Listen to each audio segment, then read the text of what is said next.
நான் யார் என்று உங்களுக்கு யாருக்கும் தெரியாது, அதே போல் உங்களையும் எனக்கு தெரியாது. ஆனால் எனக்காகவும் என்னுடைய கணவருக்காகவும் நீங்கள் உங்களுடைய உபவாச ஜபத்திலும் உங்களுடைய சபை ஜபத்திலும் எங்களை அதிகமாக தாங்கி நாங்கள் மிகவும் வேதனைப்பட்டு சுகவீனமாக இருந்த நாட்களிலே உங்களுடைய ஜபமும் உங்களுடைய மாஸ்டருடைய ஜபமும் எங்களை தாங்கி வழிநடத்தினாங்க. 2022ஆம் ஆண்டு எனக்கு சுத்தமாக பேச முடியாத ஹார்ட் அட்டாக் மூச்சு விட முடியாத ஆல்மோஸ்ட் இறந்து போயிடுவோன்ற ஸ்டேஜில் இருந்தோம். அந்த நேரத்தில் ஹாஸ்பிட்டலில் அட்மிட் ஆகி கர்த்தருடைய கிருபையினால வெண்டிலேட்டரில் இருந்து கர்த்தர் எனக்கு பூர்ண சுகத்தை கொடுத்தார். அதனால கர்த்தருக்கு ஸ்தோத்திரம் தெரிவிக்கிறேன். அதே போல கடந்த வருடமும் என்னால் 10 அடி கூட எடுத்து வச்சு நடக்க முடியாது. 10 அடி நடந்தாலும் நான் உட்கார்ந்துட்டு திருப்பி ஒரு 5 நிமிஷம் பொறுத்து தான் என்னால் நடக்க முடியும். அந்த மாதிரி இருந்த சூழ்நிலையிலும் இப்பொழுது ஒரு 3 மாதத்துக்கு முந்தி மறுபடியும் காலில் ஆப்ரேஷன் பண்ணி இப்போ கர்த்தர் என்னை இவ்வளோ தூரம் நடக்க செய்த கிருபைக்காக கர்த்தருக்கு ஸ்தோத்திரத்தை இருக்கிறேன். அதே போல் எனக்கான டாக்டருக்கும் ஹார்ட் அட்டாக் 2 முறை வந்தது. 2 முறையிலும் கர்த்தர் சுகமாக பாதுகாத்தார். நல்ல சுகத்தையும் பலத்தையும் ஜீவனையும் கொடுத்திருக்கிறார். இதை உங்கள் முன்னின்று சாட்சி சொல்ல கர்த்தர் எனக்கு செய்த கிருபைக்காக ஸ்தோத்திரத்தை விசேஷமாக நீங்கள் நான் யாருக்கு தெரியாத பொழுதும் பாஸ்டர் மூலமாக எங்களுக்காக உங்களுடைய ஆன்லைன் ப்ரேயரில், உங்களுடைய ஜபத்தில், உங்களுடைய உபவாச ஜபத்தில் எங்கள் மிகவும் தாங்கி உங்களுடைய எல்லாருடைய ஜபத்தினாலும் கர்த்தர் கிருபை கூர்ந்து எங்களுக்கு இந்த சுகத்தை கொடுத்ததற்காக கர்த்தருக்கு நன்றி செலுத்துகிறேன். விசேஷமாக இன்னைக்கு சர்ச்சில் சாட்சி சொல்லணுன்றதுக்காகவே சென்னையிலிருந்து வந்திருக்கிறேன். உடனேயே சென்னைக்கு திரும்பி போகணும். அதனால உங்களோட உங்களுடைய ஆராதனையிலோ அல்லது உங்களுடைய உணவகத்திலேயோ எதிலையும் எங்களால் பங்கு கொள்ள முடியவில்லை. அதற்காக எங்களை தயவாக மன்னித்துக் கொள்ளுங்கள். உங்கள் எல்லாருடைய இன்னும் நீங்கள் எங்களுக்காக ஜெபம் செய்ய வேண்டும் என்று கேட்டுக்கொள்கிறேன். அம்மாவுக்காக நிறைய பேருக்கு அம்மாவோட பேர் தெரியும். இதில் சொல்லுங்க, அம்மாவோட டாக்டர், அவங்க அம்மாவோடைய ஹஸ்பண்டும் ஒரு டாக்டர். அவங்களுக்காக நம்ம உபவாச ஜபம், இரவு ஜபம், தனி ஜபத்தில் ஜெபித்தோம். அதை ஆண்டவர் கேட்டு இன்னும் நிறைய பேர் ஜெபித்தாங்க. எல்லாரும் ஜெபித்தது கேட்டு அவங்களுக்கு பூரண சுகத்தை கொடுத்தார். இன்னும் ஜெபித்த நாட்களை அவங்க வாழும்படியாகவும் அவர்களும் அவங்களுடைய கணவர் ஐயா அவர்களும் சம்பத் சார் அவர்களும் வாழும்படியாக எல்லாம் ஸ்தோத்திரம் பண்ணுவோம். ஸ்தோத்திரம் ஸ்தோத்திரம் ஸ்தோத்திரம் ஸ்தோத்திரம் ஸ்தோத்திரம். சார் இன்னைக்கு உங்க மத்தியில சாட்சி அளிக்கிறதுக்கு தேவன் கொடுத்த தருணத்திற்காக ஸ்தோத்திரம், உங்களுடைய ஜபத்துக்காக ஸ்தோத்திரம். இன்னைக்கு நாங்கள் அவ்வளவு தூரத்துல இருந்து உங்களுடைய சந்திக்கவும் உங்க ஆராதனையில பங்கேற்கிறதுக்கும் எங்களுக்கு நீங்க தேவன் இந்த சாக்கியத்தை கொடுத்துருக்காரு. அதுக்காக ஸ்தோத்திரம். சொன்ன மாதிரி எனக்கு இப்போ நான் ஃபர்ஸ்ட் நான் பேச்சுலர்ஸ் முடிச்சு அப்புறம் மாஸ்டர்ஸ் முடிச்சு லேபர் மேனேஜ்மெண்ட் படித்தேன் ஃபுல்லாக. அதுக்கப்புறம் ரொம்ப வருஷ காலத்துக்கு அப்புறம் நீங்கள் சர்ச்சுக்கு வருவீங்க ஆல்பர்ட் எங்கள் அப்பா அவரு கூட ஒரு நாள் பேசிக்கிட்டு இருக்கிறப்ப சொன்னாங்க, நீங்கள் என்ன படித்தாலும் லா நீ படிக்கிறது நல்லதுன்னு எனக்கு தோணுதுரா, நீ படி அப்படின்னாரு. கிட்டத்தட்ட 45 வயசுல நான் லா படிக்க ஜாயின் பண்ணேன். ஏன்னா அப்பா இப்ப சொன்னாரு, இதுக்கு முன்னாடி நான் லா ஜாயின் பண்ணேன், அப்போ உனக்கு வர போறதுக்கு நீ என்ன பண்ணாத, லா சேர்ந்தனா நீ உருப்படாம போயிடுவேன். அதனால நான் என்ன பண்ணேன், அப்ப லா டிஸ்கண்டினியூ பண்ணேன். ஈவினிங் காலேஜ் ஜாயின் பண்ணிட்டு விட்டுட்டேன். அதுக்கப்புறம் அவர் எனக்கு திருப்பி லா படின்னு சொன்னாரு. லா ஜாயின் பண்ணேன். நிறைய சோதனைகள். நான் கிட்டத்தட்ட 7 வருஷ காலமா படிச்சு நான் மாஸ்டர் ஆன சப்ஜெக்ட்ல என்னை ஃபெயில் பண்ணாங்க. அப்பவும் சோர்ந்து போகாம மாஸ்டர் சொல்லுவார், ஜெபம் பண்ணுங்க. அப்ப இந்த மாதிரி சோதனைகள் பத்தியும் தேவன் போதுமானவராக இருந்து இந்த லா டிகிரியை நான் முடிக்கிறதுக்கு எனக்கு தேவன் அந்த சாத்தியத்தை கொடுத்தாரு. உங்களுடைய ஜபம் எனக்கு வந்து உணர்ச்சிச்சு. இவ்வளவு தூரத்துல இருந்து யாருன்னே தெரியாம ஜெபிக்கிறப்ப தேவ கிரியை வெளிப்படும். பாஸ்டருடைய ஜபம் ஒரு தடவை என்ன சொல்லுவாரு, உங்களுக்காக நாங்க ஜபம் பண்றோம். அப்ப நாங்க இப்ப என்ன அர்த்தம்னா கர்த்தருக்குள் சகோதரா இருக்கோம். நீங்க எவ்வளவு தூரத்துல இருந்தாலும் உங்களுக்காக நாங்க இருக்கிற ஜபத்துல தாங்க முடியும். நீங்க சபையாராக இந்த ஜபத்துல தாங்க முடியும். தேவ நாமத்தினால இந்த ஸ்லாக்கியத்தை கட்டளையிட்டதற்காக நான் ஸ்தோத்திரப்பட்டிருக்கிறேன். இப்போ இன்னும் ஒரு 2 மாசத்துக்குள்ள தமிழ்நாடு பாண்டிச்சேரி லா அசோசியேஷன்ல நான் வந்து இப்போ ஜாயின் பண்ண போறேன். முடிச்ச உடனே ப்ராக்டிசிங் ஆரம்பிப்பேன். ஹைகோர்ட்ல ஆரம்பிப்பேன். அதே மாதிரி ஒரு சோதனைக்கும் நாங்கள் என்ன பண்ணுவோம்னா ஒருமித்து ஜெபிக்கிறோம். அதனாலதான் தேவன் நமக்கு இந்த விடுதலை காட்டுகிறார். நம்ம என்னதான் நம்ம ஜபத்துல இருந்தாலும் ஒருத்தவங்க ஜபத்துல தாங்குறப்பதான் தேவ சித்தம் நிறைவேறதுக்கு ஒருத்தவங்க எப்படி ஒரு பேட்டரியில சார்ஜ் குறையுது அந்த மாதிரி ஒருத்தவங்க விசுவாசத்துல குறையிறப்ப உங்களை மாதிரி உங்களுடைய சபையோட ஜபம் என்னை திருப்பி தேவநாம மகிமைக்கு தாங்கி அதே மாதிரி உங்க வாழ்க்கையிலையும் தேவனுடைய கிருபை வெளிப்படுறதுக்கு ஜபம்ன்றது ஒரு முக்கியமான காரியம். இது எல்லாத்துக்கும் மேல சபையின் மேம்பராகிய பாஸ்டர் என்ன சொல்றாரோ அதை நம்ம என்ன பண்றோம், தேவனிடத்துல நமக்காக மன்றாடி அவர் அந்த விடுதலையை பெற்றுக் கொடுக்குறாரு. அதை காத்து கொள்றதுக்கு சபையாராகிய நம்ம ஒருத்தருக்கு தாங்கி ஜெயிக்கிறதுக்கு அந்த விடுதலை பெற்று இருக்கிறாரு. அதுக்காக ஸ்தோத்திரத்தை எடுக்கிறேன். பாஸ்டர் எங்களுக்காக எடுத்த அந்த முயற்சி ஒவ்வொன்றுக்காக நான் ஸ்தோத்திரத்தை எடுக்கிறோம். கர்த்தர் எங்களுக்கு அப்பா மூலமாக பாஸ்டர் வந்து எங்களுக்கு காட்டினதுக்காக ஸ்தோத்திரம். தேவநாம மகிமைக்கு இன்னைக்கு வந்து நான் நீங்க என்ன உங்க மத்தியில சாட்சி சொல்றதுக்கு கொடுத்த இந்த ஸ்லாக்கியத்திற்காக மீண்டும் தேவனுக்கு ஸ்தோத்திரத்தை யாத்திராகமம் 33:19 வாசிங்க. கர்த்தருடைய சித்தம்.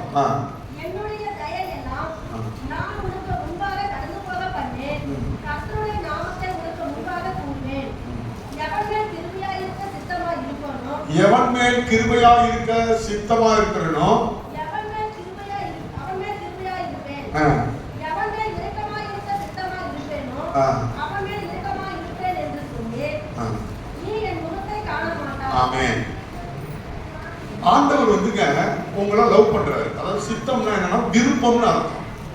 ஆண்டவருடைய விருப்பம். இங்க பாருங்க எல்லாரும் கொஞ்ச நேரம் தான், ஏன்னா வார்த்தை கேட்காம போகக்கூடாது. அதனால ஐயா பேசுகிறத சொன்னா அவர் பேசுகிறார். சரி, விருப்பம். இப்ப கடவுள் வந்து நிக்கிறாரு, இயேசு கிறிஸ்து வந்து நிக்கிறாரு, யெகோவா தேவன் வந்து நிக்கிறாரு. அவர் வந்து உங்களை ரொம்ப விரும்பணும். எல்லாம் சொல்லுவீங்களா, எனக்கு கடவுள் வந்து என்ன விரும்பணுங்க அப்படின்னு நம்ம எல்லாமே நினைப்போம்.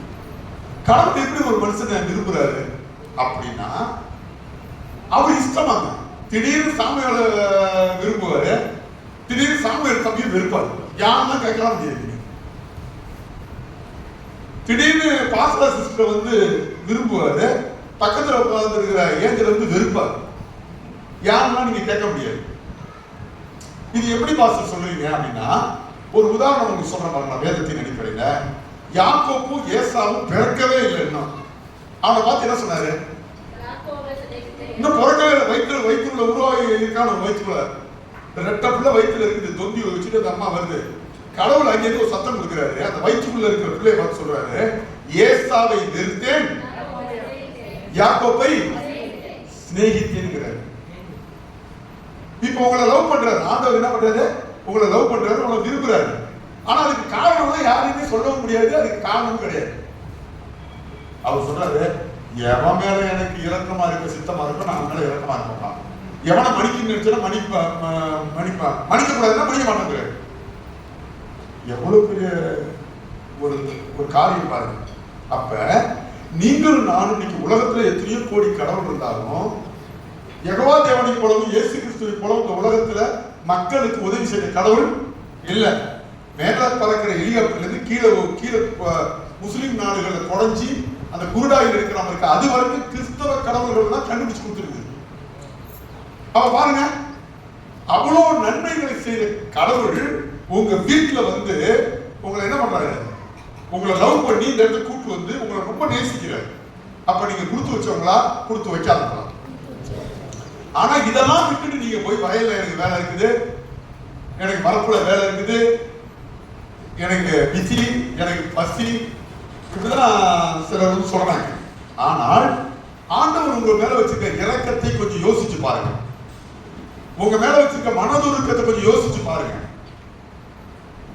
நீங்க உங்களை வந்து அவர் லவ் பண்றதுக்கு, உங்களை வந்து விரும்புறதுக்கு, உங்களை நேசிக்கிறதுக்கு, உங்க மேல அன்பு அவர் வைக்கிறதுக்கு ஏதாவது ஒரு காரணத்தை கேட்டா உங்களால கொடுக்க முடியுமா? அப்படின்னா முடியவே முடியாது. ஒரு தகுதி பார்க்கிறாரு, நீ இதெல்லாம் செஞ்சாதான் நான் உன்னை என்ன பண்ணுவேன், என்னுடைய பிள்ளையா நான் ஏற்றுக்கொண்டு உங்ககிட்ட சொன்னா, யாராவது இருக்கு தகுதியா இருக்கீங்களா? யாராவது இருக்கீங்களா? கைத்துங்க. ஒருத்த கூட கிடையாது. அப்ப திடீர்னு வராரு, அப்படியே எனக்கு வேணும் அப்படின்னு உங்களை பிடிச்சிட்டு வராருங்க. அப்படியே வராரு, இந்த பிரதர் வந்து பிடிச்சிட்டு வராரு, திடீர்னு இந்த பாபா பிடிச்சிட்டு வராரு. இப்படி பிடிச்சிட்டு வந்த நீங்க தான் இங்க இருக்கிற நீங்க. அப்ப இதை மிஸ் பண்ணலாமா? சொல்லுங்க. நீங்க உங்க கணவர் எங்க? திருச்செல்வம் பிரதர் எங்க? அப்புறம் யாரு? நிறைய பேர் நீங்க இல்ல. ஏன் மிஸ் பண்றீங்க? உங்களை ஆண்டவர் ரொம்ப லவ் பண்றாரு, உங்களை ரொம்ப விரும்புறாரு, உங்களை ரொம்ப நேசிக்கிறாரு. எந்த காரணமும் சொல்லாம, எந்த காரணமும் கேட்காம உங்க மேல நேசிக்கிறாருன்னா, நீங்கள் நானும் எவ்வளவு கொடுத்து வச்சிருக்கோம் கொஞ்சம் நினைச்சு பாருங்க. ஆமென். எனக்கு படிப்பறிவே நான் சொல்லிக்கிறேன், படிப்பறிவு ரொம்ப கம்மி. நான் டிகிரி படிச்சிருந்தாலும் எனக்கு உண்மையா படிப்பறிவுங்கிறது ரொம்ப. சென்னையிலேருந்து வந்து நம்ம சர்ச்சில் வந்து சாட்சி சொல்லுவோம், கடவுள் கிருபை கொடுத்துருக்காருன்னா என் மேல எவ்வளவு இறக்கமா இருக்காருன்னு பாருங்க. உண்மைதானே? அவங்க சாதாரண டாக்டர் கிடையாது, பரம்பரை பணக்காரங்க அவங்க. அதாவது சந்தப்பேட்டை இந்த முனை தொடங்கி அந்த முனை வரைக்கும் அவங்களுக்கு பல விதமான ஆஸ்தியும் அந்தஸ்தும் இருக்கு. ஒண்ணுமே இல்லாத நாடு. அண்ணன் காட்சி மகள பர்த்தடியில் இருக்கிறார் ராபிச்சக்காரனா. இந்த ராபிச்சக்காரன் நடத்துகிற சபைக்கு வந்து ஒரு சாட்சியை சொல்லிட்டு போறாங்கன்னா அந்த ஆண்டவர் எவ்வளவு பெரிய இருக்கும். ஏன்னா என்னுடைய தகுதியை பார்த்தவர் என்ன விரும்பல, எப்படிதான் விரும்புறான்னு எனக்கு தெரியல. உங்களுக்கு இப்படிதான் விரும்புறாரு. நீங்க என்ன நினைக்கிறீங்க? என்ன விரும்பல சொல்லிட்டே இருக்கீங்க. இல்ல, உங்களை விரும்பிட்டாரு, உங்க மேல அன்பு செலுத்திட்டாரு அவரு. அதான் சொல்றாரு, உங்க 10 ஐயா அவனெல்லாம் விரும்புறேன்னு கேட்காதீங்க, உன் அண்ணன் ஏன் விரும்புறேன்னு கேட்காதீங்க, உங்க அம்மா ஏன் விரும்புறேன்னு கேட்காதீங்க, உன் புருஷன் ஏன் பையன் ஏன் விரும்புறேன்னு கேட்க. உங்களை விரும்புறாரு, அது காரணம் கிடையாது, உங்களை விரும்பிட்டாரு. ஆமென். சத்தியமா நான் போய் சொல்றேன், வேதத்தின் அடிப்படையில் நான் சொல்றேன், உங்களை ஆண்டவர் என்ன பண்றாரு? ரொம்ப விரும்புகிறார், நேசிக்கிறார். ஹல்லேலூயா. அப்ப உங்களை நேசிச்சாருன்னா அவர் என்ன செய்யறாருன்னா உங்க பாவங்களை எல்லாம் மன்னிக்கிறாரா, உன் துரோகங்களை மன்னிக்கிறாரா. எப்படியாப்பட்ட கிருபை பார்த்தீங்களா? என் பாவத்துக்கெல்லாம் இந்த இடத்துல நான் நிப்பனானா, ஐயோ ஐயோ எங்காவது வியாதி வந்து இருக்குமா? அவ்வளவு பாவம் அக்கிரமம் என்னை தேடி வந்து எங்க 2 அண்ணனை விட நான் ரொம்ப கெட்டவன். அவங்களோட விட்டுட்டு என்னை நேசிச்சு வச்சிருக்காரு. முந்தின வாரம் அந்த எங்களுடைய அண்ணன் வந்து சிவ வழிபாடு செய்யறவர். இன்னொருத்தர் என்ன சாமி கும்பிடுறாரு தெரியல, அவரை பார்த்து பல வருஷம் ஆகுது. அப்ப அவர்கள் மத்தியில என்ன பண்றாரு? பிரிச்சு எடுத்து இயேசுவை வணங்கும்படியா வச்சிருக்காங்கன்னா அவரை விட நான் சிறந்தவன் கிடையாது. ஏதோ என்ன காரணம் எனக்கு தெரியல. நான் என்னையா என்னையா அழைத்து விட்டீர், என்னையா என்னை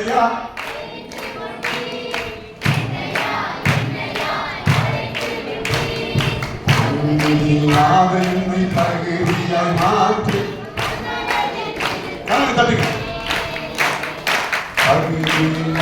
என்னை தகுதியாய் மாற்றி கண்மலையை நிறுத்தி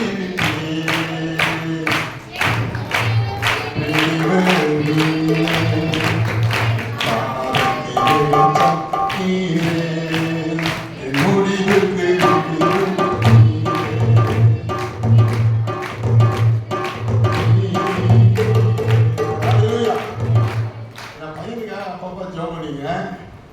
எங்க போறாங்க மேல போறதுக்கு அப்ப உங்களை நேசிக்கிறார், என்னையும் நேசிக்கிறாரு. அதே நம்மளை நேசிச்ச அதே இடத்துலதான் அவர் ஏசாவையும் படைச்சாரு, பெலிஸ்தியனையும் படைச்சாரு, அப்புறம் யாரும் படைச்சாரு? யூதாசையும் படைச்சாரு, இயேசுவையும் படைச்சாரு. நம்மளெல்லாம் இயேசுவா படைச்சிட்டாரு, நம்மளாம் யூதாசா எவ்வளவு பேர் படைச்சு வச்சிருக்காரு. அவர்களுக்காக நம்ம என்ன செய்வோம்? ஆமென்.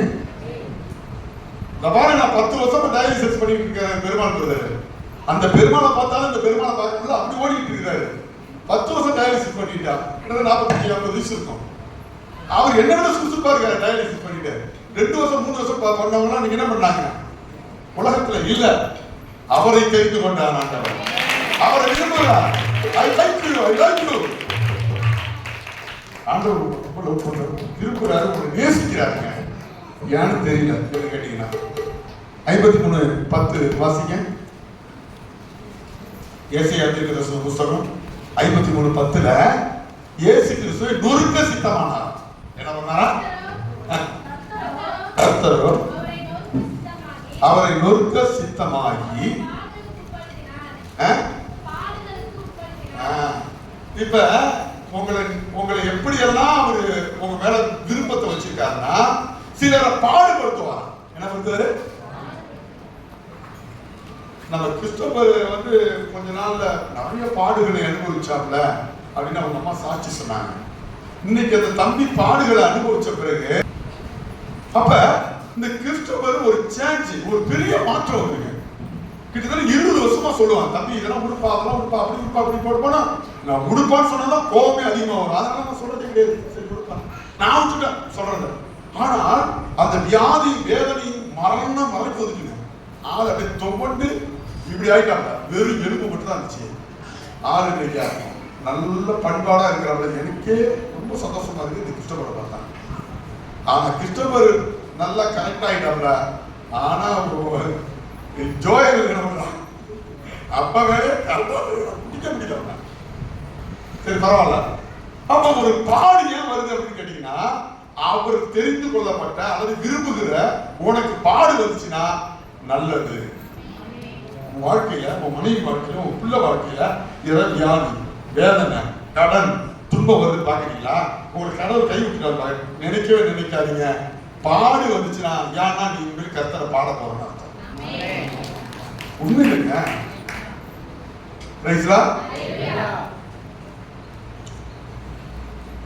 சரி, அடுத்தது பாருங்க. சிலர் வந்து ஆண்டவருக்கு நொறுக்க விருப்பம். சொல்லுங்க. சிலர் நொறுக்கி புளியருக்கு விருப்பம். நாங்க எப்படி சொல்றீங்க? நல்லதுங்க. எங்க அம்மா அப்பாலாம் எங்களை இப்ப நீங்களாம் அடிச்சு வளர்க்கல. பிள்ளைங்க என்ன சொல்றதோ, நான் விழுப்புரம் மாவட்டத்துல 99% அப்பா அம்மாலாம் யாரு பேச்சு கேட்கிறான் அப்படின்னா பிள்ளைங்க வாடா போடான்னு ஒரு மேட்டர் பிள்ளைங்க பேச்சு தான் நீங்க கேட்குறீங்க. ஆனா தென்னாட்டுல அப்படி கிடையாது.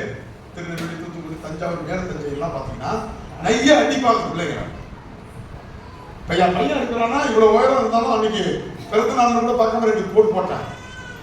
அவன் ஒன்றும் அதை நினைக்க மாட்டான். ஏன்னா அவனுடைய ஜெனட்டிக்ஸ் வந்து தாய் தகவலுக்கு கீழ்படுகிற ஒரு ரத்தம் அவனுக்குள்ள இருக்கு. பிள்ளைங்களை நாங்கள் நல்லா அடிப்போம். என் பொண்ணு ஒரு நாள் பாவடைய சும்மா சின்ன பிள்ளை தான், அந்த பாவடை தூக்கி இப்படி பார்க்குறேன். எங்க பார்த்தாலும் திட்டு திட்டா இருக்கு. என்னன்னு பார்த்தா என் மணி அங்கங்க கிள்ளி வச்சிருக்கிறான். திட்டா இருக்கு. அப்படிதான் பொம்பளை பிள்ளைகளை கூட நாங்கள் வளர்ப்போம்.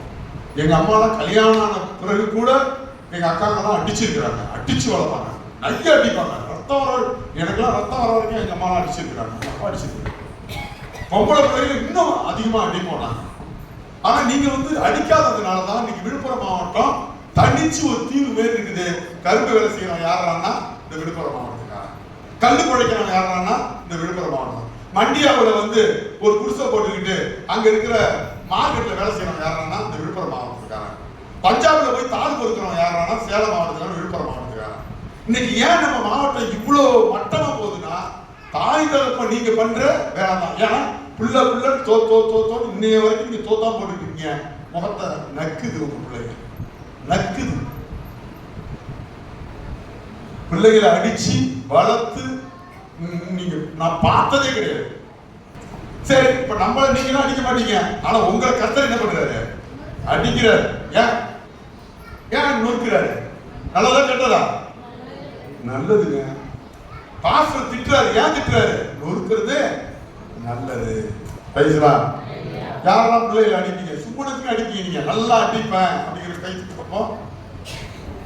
சுமனுக்கு நல்லா அடிக்கிறீங்க பிள்ளைங்களை. அடிச்சு நல்வழிப்படுத்தினாதான் அது வந்து என்ன பண்ணாது? சொல்ற வச்சு கேட்கும். ஒரு வாலிபர் கூட்டம் வச்சு எல்லாரும் வாங்க அப்படின்னா முக்காவாசி வாலிபர் நம்ம வாலிபர்கள் வரல. காரணம் அப்பா அம்மா பயப்படுறாங்க. என் பிள்ளை என்ன சொல்றா அதான் நம்ம கேட்போம் அப்படிங்கிறாங்க. அப்படிலாம் இருக்கக்கூடாது. என் பையன் இருக்கான், 8வது படிக்கிறான். இப்ப நான் சொல்றதான் கேட்பான். கீழே உட்காரானா ஏன் கேட்பான்? கீழே உட்காருவான், மேல உட்காருவான், உட்காருவான். பாடம் கூட போடணும். அவனை கத்தரை நான் நிறுத்த முடியாது. அவனை கத்தர் கொண்டு நிறுத்திட்டாருன்னா நீங்க எழுத்து பேசிட்டு போனா கூட என்ன பண்ணுவாரு? ஒரு ஆக்சிடென்ட், ஒரு அடி உங்களுக்கு கிடைக்கும் போது பயப்படுங்க. இருக்கும் அவன் எழுத்து பேசக்கூடாது. நான் செய்யற ஊழியத்தோடைய கிருபெல்லாம் யார் மேல இருக்குது? என் பையன் மூலம் என் பொண்ணுகிட்ட இன்னும் இருக்கும். நீங்களும் ஆவிக்குரிய பிள்ளைங்க. என்னுடைய புண்ணியம் உங்களுக்கு இருக்காது, உங்க தாய் தன்னுடைய புண்ணியம் தான் உங்களுக்கு இருக்கும். அப்ப உங்களை ரொம்ப விரும்பிட்டாருங்க யாரு? அப்ப உங்களை விரும்பி கொண்டு உட்கார வச்சிருக்கிறாரு. நீங்க அவருக்கு எவ்வளவு நல்ல பிள்ளைங்க தெரியுமா? அவர் உங்களை எவ்வளவு தன்னை நேசிக்கிறாரு, உங்களை எவ்வளவு தன்னை லவ் பண்றாரு, உங்களை எவ்வளவு தன்னை விரும்புறாரு. நீங்க ஏன் அவர் விரும்புறத போய் சந்தேகப்படாது. உங்களை ஏன் அடிக்கிறாரு? அவர் அடிக்கணும்னு உங்களை அடிக்கணும்னு அவருக்கு ஆசை. ஹல்லேலூயா, ஹல்லேலூயா. அதான் எழுதின பாட்டு. மாவலிய கோலமாக பன்சிலுவை மீறி விழார் கோவை கொண்ட நீரிலும் ஆவலாயும் அந்த சேவை தேவனேனா உமதந்த இன்னோனே சேவதேயும் ஆவலோ.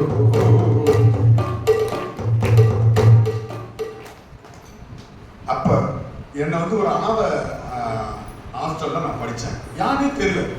எங்கள் வீட்டில் போச்சுட்டு போய் அனாத ஹாஸ்டலில் படித்தேன். எனக்கு அனாத ஹாஸ்டலில் புழு உள்ள தண்ணி தான் கொடுத்தாங்க, கர்ப்பாம்பூச்சி உள்ள சோத்தை தான் கொடுத்தாங்க. அதை எல்லாத்தையும் வாரி சாப்பிட்டேன் 2 வருஷம். அன்னைக்கு நான் இவ்வளோ சோதனை அண்ணெல்லாம் நல்லா இருக்கிறாங்கன்னு கேட்டேன். என்னை நொறுக்குனாரு. தண்ணி கொடுக்க உப்பு தண்ணி. இன்னைக்கு என்ன தண்ணி? இன்னைக்கு இருக்கிற ஜனங்கள் எப்படியாப்பட்ட ஜனங்க? பெரிய பெரிய பணக்காரங்களா ஏழையா? ஏழை. அவங்களெல்லாம் நேசிக்கிறதுக்காக ஒரு பணக்கார குடும்பத்துல பிறந்த என்ன ஒரு அனாத ஹாஸ்டல்ல 2 வருஷம் படிச்சாங்க. இன்னைக்கு அதனாலதான் பணம் தான் என்னன்னு தெரியுது, ஏழ்மைனா என்னன்னு தெரியுது, ஒரு ஏழையை நம்ம திட்டக்கூடாதுங்கிறது தெரியுது. இங்க ஒரு விசுவாசிகள்லாம் வியாதியோடு இருந்தா எல்லாம் திட்டுவாங்க. நான் திட்டவே மாட்டாங்க. அவங்க சொல்லுவோம், நான் ஏன் உங்களை திட்டுறேன்னா உங்களுக்கு சலுகைக்காக கிடையாது, இதே போல ஒரு நாள் சுத்தாலே நான் வந்துட்டே போனேன். தலையை அப்படி தூக்க முடியாதுங்க. வெயில் பண்ணா அப்படி விழுந்துருவேன். கை கால்லாம் நரம்பெல்லாம் இழுத்து கிடக்கும். அப்ப எல்லாரும் என்ன சொல்லுவாங்க? இவன் பைத்தியக்கார பேடாம. சிலவங்க சொல்லுவாங்க இவனுக்கு சுகர் வந்துருப்பாங்க. சிலவங்க அவனுக்கு பொம்பளை வியாதி வந்து எய்ட்ஸ் வந்துருப்பாங்க. இன்னும் சிலர் என்ன சொல்லுவாங்க? குடிக்காத அப்படிம்பாங்க. ஆனால் குடிக்கவே எனக்கு தெரியாது. இன்னைக்கு 50 வயசு ஆச்சு. பொம்பளை பழக்கம் நமக்கு தொடர்ந்து பின்னாடி போய்கிட்டு பொம்பளை பழக்கம் நமக்கு கிடையாது. ஹல்லேலூயா. அப்ப நான் அப்படி சூழ்நிலையே நோந்து போகும்போது என்னை எல்லாம் பார்த்து வேதனைப்படுத்தி என்னை துன்பப்படுத்தும் போது கடங்காரங்க ஊரெல்லாம் என்ன அடிப்பாடும் சேர்ந்து தூக்கி பந்தாடுவாங்க என்ன கடங்காரங்க. அப்படிலாம் என்ன நான் வேதனைப்பட்டேன். அடிச்சார், நொறுக்குனார் ஆண்டவர். ரட்சிக்கப்பட்ட பிறகு நொறுக்குனார். என்ன சர்ச்சைக்கு போவதற்கு நொறுக்குனாரு, வியாதிகள் நொறுக்குனாரு, கடல்ல நொறுக்குனாரு. ஆனா நான் எப்படியோ என்ன நேசிச்சாரு. எனக்கு நேசிச்சது எப்படின்னே தெரியல. என்ன கேட்டா என்னை எந்த ஆண்டவர் ஏன் நேசிச்சாருன்னு எனக்கே தெரியல. நான் கேட்பேன், என்னை எப்படி ஆண்டவர் நீங்க விரும்புனீங்க? நான் என்னை எப்படி ஆண்டவர் எவ்வளவு நல்லவங்க இருக்காங்க, என்னை எப்படி நீங்க விரும்புனீங்கன்னு கேட்பாங்க. தெரியல. ஆனா என்னை நோக்கினாரு. பின்னாடி இயேசுவை உயர்த்துறது போல இன்றைக்கு ஆண்டவர் டாக்டர்களாம் தேடி வந்து எனக்கு ஆண்டவருக்கு நன்றி சொல்ல முடியாது. ஹல்லேலூயா. என் அன்பு சகோதரியே, என் அன்பு சகோதரனே, நீ ஆண்டவரால் விரும்பப்பட்ட பாத்திரம். நீ ஆண்டவரால் விரும்பப்பட்ட குடும்பம். உன் மனைவியை ஆண்டவர் விரும்புகிறார், உன் பிள்ளை ஆண்டவர் விரும்புகிறாரு. அது எந்த மரணத்துக்கிட்ட போனாலும் சரி அதுக்கு ஒரு ஆசீர்வாதம் உண்டு. உன் குடும்பத்தில் நீ தாலி அறுக்கிறதாலும் ஒருத்தர் சண்டை போட்டுட்டாலும் முடிவு சமாதானம்.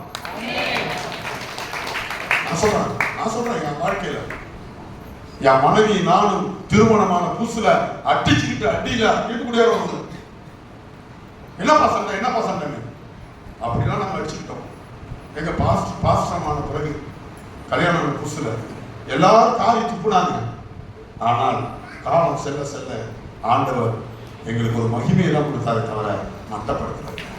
குடும்பத்துல சண்டையா, புருஷனோட சண்டையா, பிள்ளைகளோட சண்டையா, ஊர் உலகம் பார்த்து ஒரு அவமானப்படுத்துறதுக்கு வேதனைப்படுறியா, அந்த அவமானத்தை எல்லாம் அந்த துக்கத்தை எல்லாம் சந்தோஷமா மாற்றுவார். ஏன் ஏன் கேட்டீங்களா? உங்களை ஆண்டவர் லவ் பண்றது விரும்புகிறார். ஒரே ஒரு நாள் God is love to you, your family, your children. அவர் நான் கேட்கிற சித்தனா எனக்கு என்னன்னு தெரியல. தமிழ்ல சித்தனா என்னன்னு இங்கிலீஷ்ல பாக்குறேன். I will like to you. I will நான் விரும்புகிறேன் உன்னை. அப்ப எவன் விரும்பாட்டாலும் போட்டு போ. பங்காளி வீட்டுல போறான், அங்காளி வீட்டுல போறான், ஜாதிகள் வீட்டுல போறான், ஊர்கள் வீட்டுல போறான், சபைக்கு பாஸ்டர் வீட்டுல போறான், விசுவாசிக்குள்ள போறான். என்ன இயேசு. ஹalleluya ஹalleluya. ஒருத்தர பாருங்க, நேசித்த சபையார் கூட என்ன பாட்டது? ஒரு பாட்டு ஒன்று எழுதியிருக்கிறாரு. நேசித்த சபையார் கூட உனக்கு இருக்கலாம். கோராகின் மனிதர்களை வந்தாலும் என் ஜனம் எனக்கு எதிராக ஒரு முறுக்காமலும் சபையை கூட நீர் இருக்க அவனை இல்லையே.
அப்புறம் என்னங்க உங்களுக்கு வேணும்? உங்களுக்கு தெரிஞ்சோ தெரியாத என்னன்னா காரணம் கேட்காது. உங்களை ஆண்டவர் ரொம்ப விரும்புறாரு. எப்படி பாஸ்டர் கேட்டா எனக்கு தெரியல.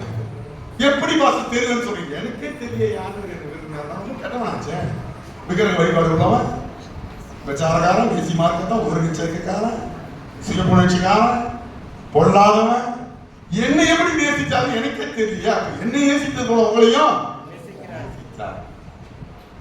ஒரே அழுக்கு உள்ளவன், அழகா கூட இருக்க மாட்டான், முடியெல்லாம் சுத்தம் கிடையாது, வாய் நாத்தம், உடம்பெல்லாம் சொறி.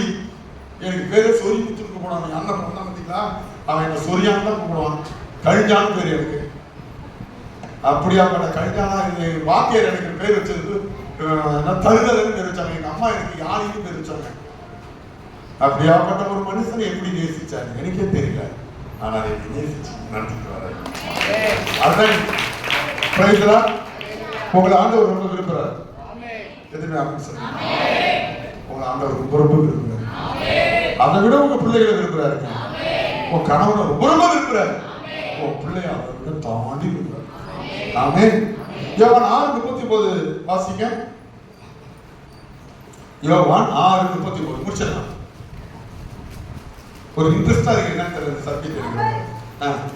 எனக்கு தந்தவைகளில் ஒன்றையும் நான் இழந்து போகாமல் கடைசி நாளில் அவைகளை எழுப்புவதை என்னை அனுப்பின பிதாவின் சித்தமாய் இருக்கிறது. இங்க பாருங்களா, நீங்க அவர் உங்களை விரும்பினதுனால நீங்க ஒரு இந்த உலகத்துல வயசாகி நீங்க மறிச்சு போனாலும் உங்களை தோண்டி திரும்பி அவர் எடுத்துட்டு போறாங்க. எப்படியே வர காலம் தோடு சுருக்கமாவே இறங்கி லவ் பண்றானா? என்னம்மா கொஞ்சம் கருப்பா இருந்தா லவ் பண்ண மாட்டான், தோடு சுருக்கமா இருந்தா லவ் பண்ண மாட்டாங்க. சம்பாதிக்க கொஞ்சம் குறைஞ்சிட்டா வாங்கங்கிறதுல அப்படின்னு மாறுது. ஒரு முறை உளுந்தூர்பேட்டையில ஒரு காலேஜ்ல ஒரு பொண்ணு கையை அறுத்துக்கிட்டு ஆஸ்பத்திரி வந்துச்சு. நம்ம பொண்ணும் அதே காலேஜ்ல படிக்குது.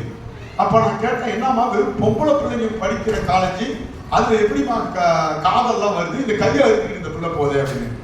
அப்ப அந்த பாஸ்டர் எங்க காலேஜ்ல பெண்ணோட பொண்ணு வந்து உடலுறவு வச்சுப்பாங்க, பொண்ணோட பொண்ணு வந்து காதலிப்பாங்க அப்படின்னு அந்த பாப்பா சொல்லிச்சு. சரி, அப்புறம் என்னாச்சு இந்த காதல் அப்படின்னு. இந்த ஸ்டூடெண்ட் படிக்கிறது பார்த்தீங்களா, இந்த ஸ்டூடெண்டோட மேடம் தான் இந்த ஸ்டூடெண்ட்டை காதலிச்சான். காதலிச்சு 2 பேரும் புத்தகம்லாம் கொடுத்துட்டு அப்படி லவ் பண்ணிட்டு இருந்திருக்கிறாங்க நைட்ல ஒருத்தர். இப்ப அந்த மேடம் என்ன ஆயிடுச்சுன்னா, இந்த பாப்பா செகண்ட் இயர் போயிடுச்சு. நல்லா கேட்டுங்க, செகண்ட் இயர் போயிடுச்சு. கொஞ்சம் கருப்பா போயிடுச்சு, கொஞ்சம் அழகு குறைஞ்சிடுச்சு. உடனே மேடம் என்ன பண்ணா, புதுசா சேருவாங்கல்ல, அதுல ஒரு பாப்பாவை பிடிச்சிக்கிட்டாங்க. யாரு? அந்த மேடம் பிடிச்சிக்கிட்டு லவ் பண்ண ஆரம்பிச்சிட்டாங்க. அந்த பொண்ணுக்கு எல்லாத்தையும் கொடுக்க ஆரம்பிச்சா, புத்தகம் கொடுக்க ஆரம்பிச்சாங்க. இது இந்த செகண்ட் இயர் பாப்பா பார்த்துட்டு, என்னதானே நீங்க லவ் பண்ண மேடம், என்னதான் நீங்க லவ் பண்ணீங்க, எனக்கு தான் புத்தகம் கொடுத்தீங்க, இப்படியா நீ தான் அசிங்கமா போயிட்டியே, நீ தான் ஓல்டு கட்டையா போயிட்டியே அப்படின்னு நம்ம சொன்னதுனால அந்த பாப்பா அப்படியே கையை கீழ்ச்சிக்கிட்டு ஆஸ்பத்திரிக்கு வந்துச்சு. ஆனால் உன்னை என்னை நேசிக்கிற இயேசு கிறிஸ்து அப்படி அல்ல, நீ செத்து மண்ணுக்குள்ள இருக்கும்போது உன்னை உயிரோடு இழுத்துட்டு போவாங்க. உன்னோட உன் மேல வைத்திருக்கிற அன்பு விருப்பம் மிக உயர்ந்தது. Extraordinary love, no comparison. உன் எலும்பு கூட எங்க கூட்டு போவான்? அவர் பரலோகத்திற்கு உன்னோட கூட நடந்து போவாங்க. ஒன்னே ஒண்ணு பண்ணீங்க முடிச்சிருந்தேன். அடுத்த வாரம் தொடர்ச்சி நடத்துறேன். 1 தீமோத்தேயு 2:4 வாசிக்க நல்லா படிக்கணும். 1 தீமோத்தேயு 2:4. இந்த உலகத்தில் உள்ள எல்லாரையும் ஆண்டவர் நேசிக்கிறார். சொல்லுங்க, எல்லா மனுஷரும் ரட்சிக்கப்படவும் சத்தியத்தை அறிவை அடையவும். இப்ப வெள்ளக்காரனை பார்த்து கோவாங்கிற ஒரு பகுதிக்கு போறீங்க, அல்ல டிவி எல்லாம் பாக்குறீங்க.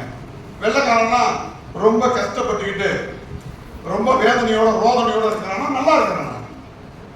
சொல்லுங்க, நல்லா இருக்கா? அவனை பார்த்தோன்னா அவனை போல நீங்க ஆகணும்னு உங்களுக்கு ஒரு விருப்பம் இருக்கா இல்லையா? சொல்லுங்க, விருப்பம் இருக்குல்ல? அந்த வெள்ளக்காரனை போல நம்ம இல்லையே. அவங்க நாட்டுல இருக்கிற கத்திரிக்காய் கூட உங்களுக்கு மாங்காவை எடுத்து அவன் நாடே ஒரு அழகு. அப்ப நம்ம டிவியில பார்க்கும்போது நம்ம நாடு இருக்கு, அந்த அமெரிக்கா மாதிரி ஆகணும், ஆப்பிரிக்கா மாதிரி ஆகணும், ஆஸ்திரேலியா மாதிரி ஆகணும், ஸ்வீடன் மாதிரி ஆகணும், கன்னடா போல ஆகணும் நம்ம நினைக்கிறோம்ல. நினைக்கிறோம் நினைக்க மாட்டோமா? ஆமே என்ன உங்களுக்கு உட்காந்துருக்கீங்க? ஆனா உங்களை வந்து ஆண்டவர் கைவிடலாங்க. 2000 வருஷத்துக்கு முன்னாடியே அமெரிக்காவுக்கு இயேசு கிறிஸ்து தன்னுடைய தூதனை அனுப்பலங்க. ஆனா நம்ம இந்தியாவை நேசிச்சு அவர் 12 சீசர்களை ஒரு சீசரை இந்தியாவுக்கு அனுப்பினார். ஆனா நம்ம கேட்கல. இந்த காதல வாங்கி இந்த காதல, அதனாலதான் அவன் கண்டுபிடிக்கிறான், நம்ம வாங்கிட்டு இருக்கோம். அதனாலதான் நம்ம பேரு வாங்கி வடமாட்டான். இந்த கத்திரிக்காய் கடைக்கு அனுப்பணும்னா, எங்க மனைவி இன்னைக்கு காலையில கடைக்கு அனுப்புறாங்க. ஒரு ஜாமான் சொன்னா இன்னொரு ஜாமான் பார்த்து போயிடுது, இன்னொரு ஜாமான் பார்த்து போயிடுது. அதை விட என்ன தெரியுமா, அந்த ஜாமான் தான் போடுறோம், அந்த லிஸ்ட பார்த்துட்டு அங்கிட்டு போறான், மறந்து திரும்பி வந்து வேற ஒரு இடத்துல திரும்பிப்பான். நாம சரி இல்ல. ஆனா அந்த லைட்டை பாருங்க, இயேசுவை கும்பிடுறத கண்டுபிடிச்சா. நம்ம நாட்டுல ஜாதி எல்லாம் கண்டுபிடிச்சானே, அது எதுக்காவது பயன்பட்டுச்சா?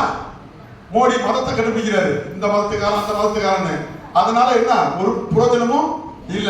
இந்த லைட்டை கண்டுபிடிச்சானே, இதனால இன்னைக்கு இந்துக்களுக்கு, முஸ்லிம்களுக்கு, கிறிஸ்தவனுக்கு, பௌத்தனுக்கு, கம்யூனிஸ்டுக்காரனுக்கு லாபமா நஷ்டமா?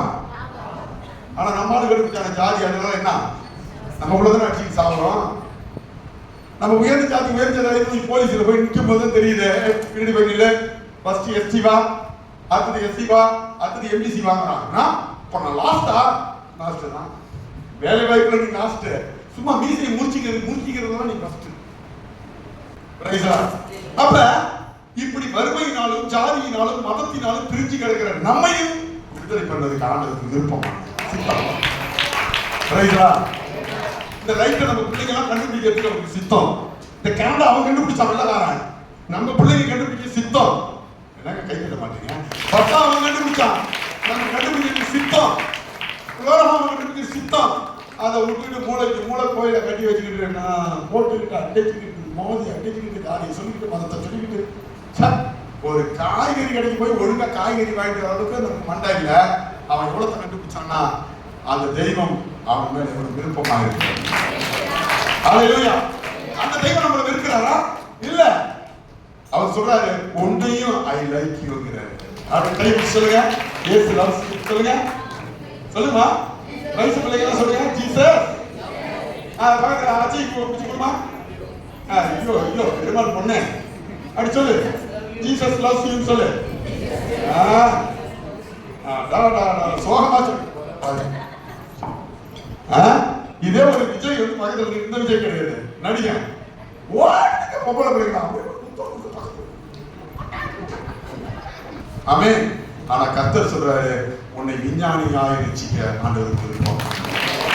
உன்னை டாக்டரா, இன்ஜினியரா, கலெக்டரா, விஞ்ஞானியாய், மருத்துவராய் உன்னை விடுதலை பண்ணுவதற்கு ஆண்டவர் விருப்பம். உன்னை ஒரு பரிசுத்தவனாய் உன்னை விடுதலை பண்ணுவதற்கு ஆண்டவருக்கு விருப்பம். அதனால சொல்றாரு எல்லாரையும் ரட்சிப்பது அவருக்கு சொல்லுங்க விருப்பம். ஆமென். அதனால நீங்க ரொம்ப தூங்குறீங்க, உங்களை தூக்கத்திலிருந்து எழுப்புவதற்கு கர்த்தருக்கு ஒரு விருப்பம். அல்லேலூயா கொடுங்க. அல்லேலூயா சொன்னோனே அதான் முடிச்சோம். அதான் தூக்கத்தை எழுப்பதுக்கு என் ஆத்மாவே பாருங்க 10 பேர் பாருங்க முடிச்சுட்டாங்க பாருங்க. ஆத்மாவேன்னு போட்டா தூக்கத்தை எழுப்புறதுக்கான மணி அதுதான். என் ஆத்மா இடையில அல்லேலூயா சொல்ல மாட்டாங்க. என் ஆத்மாவே கர்த்தரை சொல்றாரு பாஸ்டர். அவங்க ஒரு அம்மா தானா எழுச்சி பரவாயில்ல. இவ்வளவு நாள் கொடுத்திருந்தாங்க. ஆத்மாவே என்னுடைய உயிர் வந்துச்சு. நான் இனிமேல் இடையில அல்லேலூயா சொல்ல மாட்டேன். என் ஆத்மாவே கர்த்தரை சொத்தரி. பாருங்க 2 பேர் முடிச்சுட்டாங்க. ஆபிரகாம் எல்லாம் இப்ப சிரிப்பே வருது.